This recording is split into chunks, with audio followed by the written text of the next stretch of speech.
সমুদ্রপৃষ্ঠ থেকে শুরু করে বিশ্বের সর্বোচ্চ চূড়ায় বাংলাদেশের পদচিহ্ন। বাংলাদেশি যুবক ইকরামুল হাসান শাকিল যেন এক জীবন্ত কিংবদন্তি। ১৩০০ কিলোমিটার পথ পায়ে হেঁটে মাত্র ৮৪ দিনে এভারেস্ট জয় করে তিনি রচনা করেছেন নতুন এক ইতিহাস। সপ্তম বাংলাদেশী হিসেবে এভারেস্ট জয় করলেও ইকরামুল হাসান শাকিল নিজেকে আলাদা করেছেন এক অভিনব কীর্তির মাধ্যমে। কক্সবাজারের ইনানী সৈকত থেকে যাত্রা শুরু করে তিনি পায়ে হেঁটে পাড়ি দিয়েছেন ১৩০০ কিলোমিটার দীর্ঘ দুর্গম পথ, যা শেষ হয়েছে পৃথিবীর সর্বোচ্চ শৃঙ্গ মাউন্ট এভারেস্টের চূড়ায়। পুরো অভিযাত্রায় সময় লেগেছে মাত্র ৮৪ দিন। এটি এখন পর্যন্ত সমুদ্রপৃষ্ঠ থেকে পদযাত্রা করে দ্রুততম সময়ে এভারেস্ট জয়ের বিশ্ব রেকর্ড। RICL TMX, যুগের পর যুগ স্থাপনা থাকে মজবুত।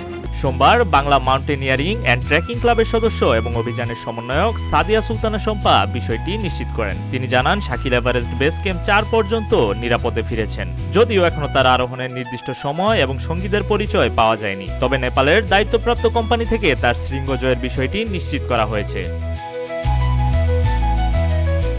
এই দুর্দান্ত অভিযানের শুরু হয়েছিল ২৫ ফেব্রুয়ারি কক্সবাজার থেকে। C2 সামিট নামে এই অভিযানের লক্ষ্য ছিল ৯০ দিনের মধ্যে সমুদ্র থেকে এভারেস্ট জয়। এই লক্ষ্য পূরণে তিনি বাংলাদেশ, ভারত এবং নেপালের বিস্তৃত অঞ্চল জুড়ে দীর্ঘ পথ পাড়ি দেন। তার এই কীর্তি অতীতের সব রেকর্ড ছাড়িয়ে গিয়েছে। ১৯৯০ সালে অস্ট্রেলিয়ান একটি পর্বতারোহী টিম ভারতের গঙ্গাসাগর থেকে প্রায় ৯৬ দিনে প্রায় ১২০০ কিলোমিটার হেঁটে এভারেস্ট জয় করেছিলেন। শাকিল তার চেয়ে এক সপ্তাহ কম সময়ে আরও ১০০ কিলোমিটার বেশি পথ পাড়ি দিয়ে রচনা করেছেন নতুন ইতিহাস।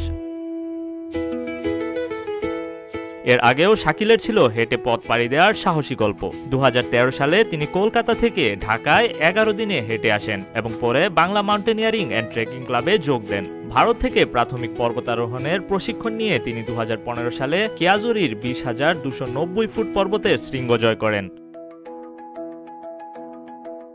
এভারেস্ট জয়ী আগের ৬ বাংলাদেশির তালিকায় রয়েছেন মুসা ইব্রাহিম, নিশাত মজুমদার, M.A. মুহিত, ওয়াসফিয়া নাজরিন, খালেদ হোসেন ও বাবর আলী। ডেস্ক রিপোর্ট, রূপালী বাংলাদেশ।